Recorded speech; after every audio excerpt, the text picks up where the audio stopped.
state is looking to take over.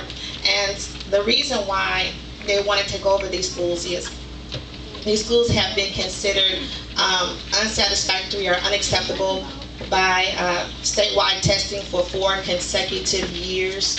And so they're eligible for the State Department basically to come in with their own people, take out the old faculty, and hire people that they think would better serve the children in that school. Those teachers would either stay with the school district, move to other schools, or possibly, if they like, they could actually have to interview again to be rehired at the same school. In Baton Rouge and EBR, we have 4 schools that have already been taken over by the state, which are now charter schools. Capital Boys and Girls High School, Prescott Middle, and Glen Oaks Middle. And what that really means is that they give the school to someone or some organization that says, you know what, we can run the schools better.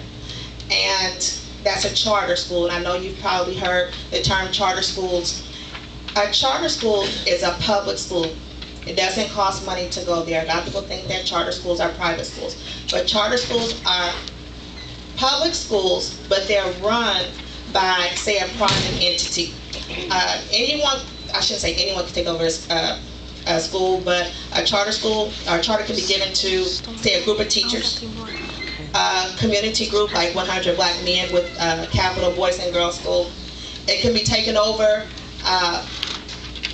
by an organization like Edison Schools, who run charters. Their business to run charter schools. There are other groups out there that are in the business of running charter schools. You might have heard of KIPP schools. Also, they have some of those in New Orleans. Now, if a school is taken over by the state, they go into the recovery school district. And there's basically 2 recovery school districts. There's the recovery school district that's in New Orleans, and the recovery school district that's for the rest of the state. Now, New Orleans has their own system, and they do their thing their way. But, for instance, Capital, I use them, or Prescott, or Glen Oaks Middle, they're under the other recovery school district, and they have their own superintendent, and they have their own, I guess, rules and laws that they have to abide by. You also can have a district charter school. Now, a district charter is different. It's not that the state has taken it over. It's just that, for instance, say EBR, they're kind of getting to this concept of school choice, and so they're allowing schools or community groups or whatever to have their own schools. And you may have heard of Children's Charter or CSAL or J.K. Haynes. Those are all charter schools. Again, they're public schools. They don't cost money to go there. But depending on who gives you the charter, if it's the state that gives you the charter, it's under the recovery school district. If the school district gives you the charter, then you're still bound by a lot of the rules that the school districts abide by. Now, school choice. School choice is a concept that is really growing in the United States, and it's basically that they believe, people who are for school choice believe that parents understand their children best, and that they want to make the decisions about where their child attends school. It's not simply based on school zones. You know, I live in this neighborhood, so therefore I go to this school. It's based on the needs and of the child and the preferences of the parents.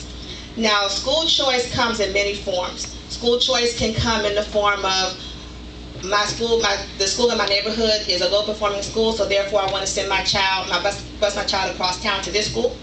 It can come in the form of sending your child to a charter school, or it can come in the form of state funds that the state doesn't give you directly, but they'll give a school, say a private school, the money that they would normally give to the school system so that your child can go to a private school.